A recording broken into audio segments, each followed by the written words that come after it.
Let us pray in the name of the Father, and of the Son, and of the Holy Spirit. Amen. O Jesus, through the Immaculate Heart of Mary, I offer you my prayers, works, joys, and sufferings on this day for all the intentions of your Sacred Heart, in union with the holy sacrifice of the Mass throughout the world, in reparation for my sins, for the intentions of all my relatives and friends, and in particular for the intentions of the Holy Father. Amen. Here are the intentions of the Holy Father for the month of April. For a culture of peace and non-violence. We pray for the spread of peace and non-violence by decreasing the use of weapons by states and citizens.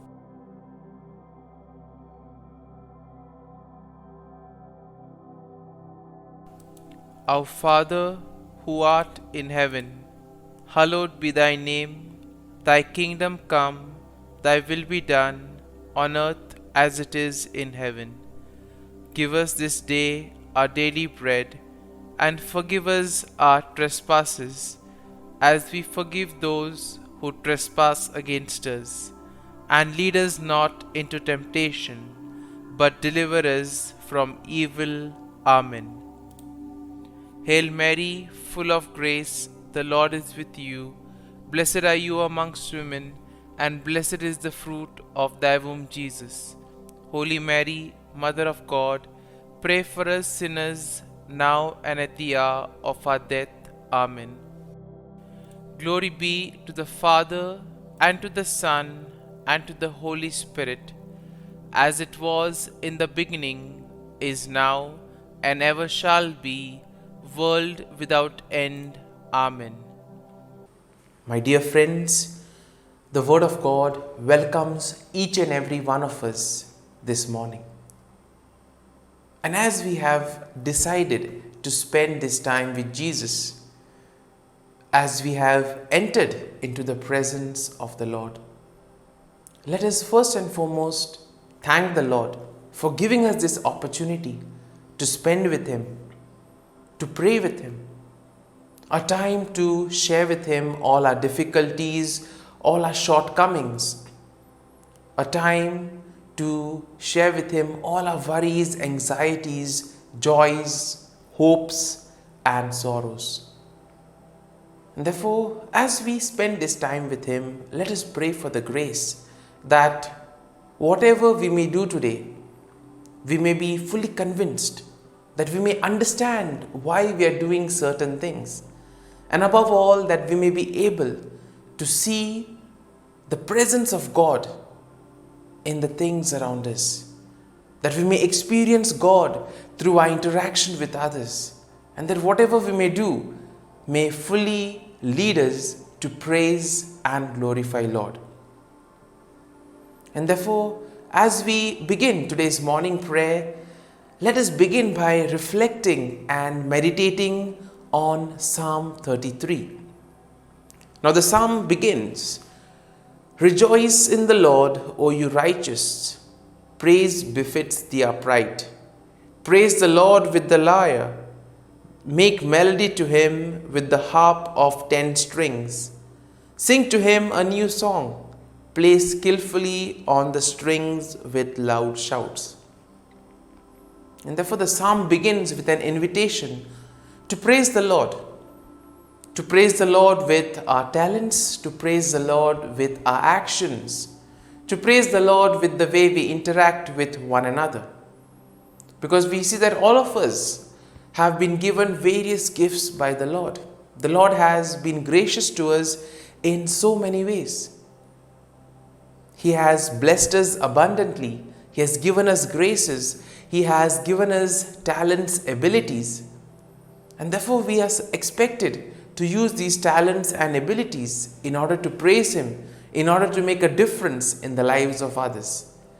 And the best way in order to thank the Lord for the talents, for the gifts, for the opportunities that He has given us is to make the appropriate use of these talents and opportunities, not only selfishly for ourselves, but for the common good. It is only when we do this that the Lord is really happy, the Lord is pleased with what we do. The psalm continues, "For the word of the Lord is upright, and all His work is done in faithfulness. He loves righteousness and justice, and the earth is full of the steadfast love of the Lord. By the word of the Lord the heavens were made, and all their host by the breath of His mouth." And once again here we are told about the characteristics or the qualities of God. The Lord is upright. Whatever He does is done in faithfulness. And therefore everything in life has a purpose. All of us have a particular plan. God has made a particular plan for us. And therefore He expects us to follow that plan. Sometimes we see that we tend to get disappointed. We tend to get a bit angry or anxious about certain things. And this basically happens when we tend to deviate or go away from the plan that the Lord has for us. And therefore being attentive, being able to fully understand what is happening around us, paying attention to the signs of the times becomes very important. The psalm also tells us that the Lord loves righteousness and justice. And therefore He also invites us to be just in whatever we do. The psalm continues, "By the word of the Lord the heavens were made, and their host by the breath of His mouth. He gathered the waters of the sea as in a bottle. He put the deeps in storehouses." And here we see that the wonderful creation of the Lord, the earth and all its creation. Therefore, we see that we need to thank the Lord, and it is a responsibility, in other words, to take care of God's creation. However, sometimes because of our selfishness, because of our greed, we tend to misuse creation. And as we know that we have misused the earth and taken even some of the creatures right to the point of extinction. And this all has been because of the greed of man, the need to accumulate, the need to get more and more. And therefore, we ask the Lord pardon for all these times wherein we too have done things selfishly without thinking of the others, wherein we have only thought about ourselves and not paid attention to the needs of the others. The psalm continues, "Let all the earth fear the Lord. Let all the inhabitants of the world stand in awe of Him. For He spoke, and it came to be. He commanded, and it stood firm. The Lord brings the counsel of the nations to nothing. He frustrates the plans of the people. The counsel of the Lord stands firm forever, the thoughts of His heart to all generations." And once again, this psalm speaks about the ability of the Lord, all that the Lord is able to do. And therefore, what is important for us is to collaborate with the Lord, to collaborate in His plan, to collaborate in His effort to make this world a better place. The psalm continues, "Happy is the nation whose God is the Lord, the people whom He has chosen as His heritage. The Lord looks down from heaven, He sees all humankind. From where He sits enthroned, He watches all the inhabitants of the earth. He who fashions the hearts of them all and observes all their deeds." And in a way, since all of us are made in the image and likeness of God, it therefore is natural that we also need to respect one another, because everyone is made in the image and likeness of God. And therefore, when we hurt somebody, or when we try to go against another person, when we disrespect somebody, we also disrespect the creation of God, and in a way, indirectly, we are also disrespecting God. Therefore, if we are to build a fraternal society, if we are to build a society where there is love, peace, and joy, we need to respect one another and collaborate and cooperate together, helping God in making His plan a success. The psalm continues, "A king is not saved by his great army. A warrior is not delivered by his great strength. The war horse is a vain hope for victory, and by its great might it cannot save. Truly the eye of the Lord is those who fear Him, on those who hope in His steadfast love, to deliver their soul from death and to keep them alive in famine." And therefore we need to place our faith and trust in the Lord. Sometimes what happens is that we place our trust in material things. Sometimes just because we are able to do one thing properly, we think that we can do everything, that we have the power to do everything. And when we place our trust and faith on material objects, on objects of the world, we see that we tend to break away from our relationship with God. And therefore the psalm exalts us to strengthen our relationship with the Lord, because without the Lord we cannot do anything. And the psalm concludes by saying that our soul waits for the Lord. He is our help and our shield. Our heart is glad in Him because we trust in His holy name. And therefore let your steadfast love, O Lord, be upon us, even as we hope in You. And therefore the psalm ends by inviting us to place our faith and trust in the Lord. My dear friends, let us now close our eyes at this morning hour and let us thank the Lord. Let us praise the Lord. Let us glorify the Lord for all that He has done for us, right from the time of our birth, right until now. And let us thank Him for all that He will do for us throughout this day and throughout our lives.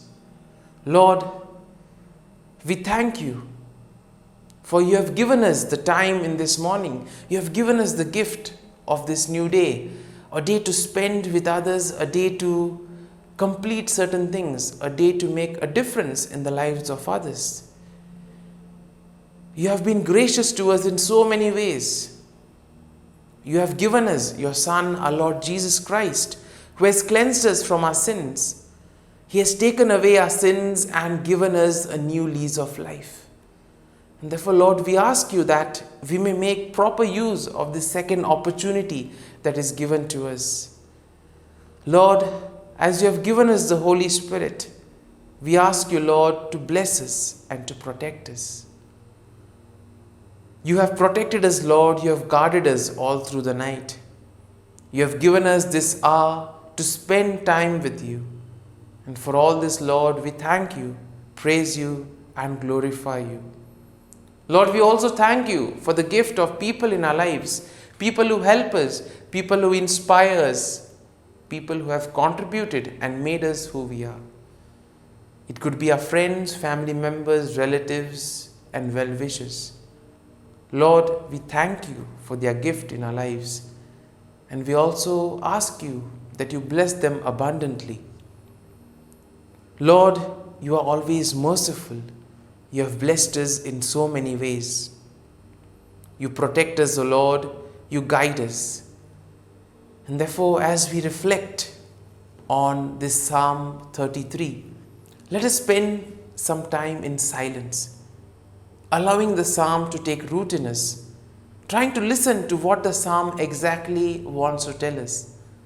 Let us allow the psalm to move us so that we may take something that we can apply in our lives, and together we too may be able to use our talents, our opportunities for the betterment of society in order to uplift the others, and together we may use it for the common good.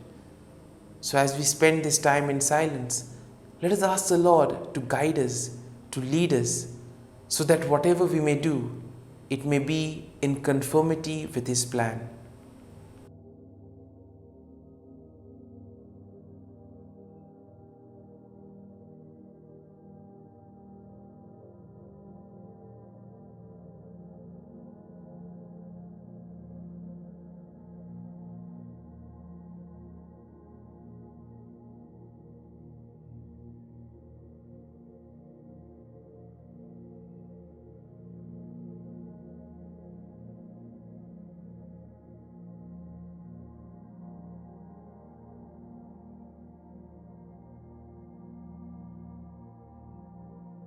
Prayer to Saint Michael the Archangel for protection. Saint Michael the Archangel, defend us in battle.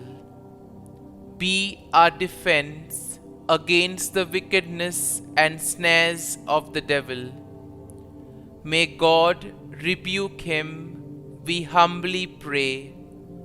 And do thou, O Prince of the heavenly hosts, by the power of God, thrust into hell Satan and all the evil spirits who prowl about the world, seeking the ruin of souls. Amen. Act of Adoration.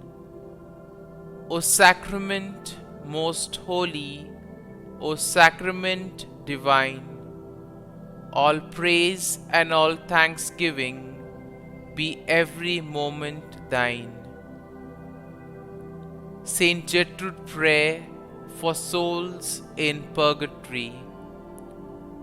Eternal Father, I offer Thee the most precious blood of Thy divine Son, Jesus, in union with the masses said throughout the world today, for all the holy souls in purgatory, for sinners everywhere, for sinners in the universal church, those in my own home and within my family.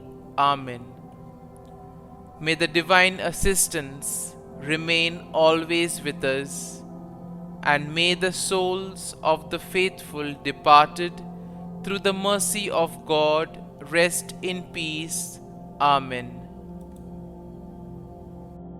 Glory be to the Father, and to the Son, and to the Holy Spirit, as it was in the beginning, is now, and ever shall be, world without end. Amen.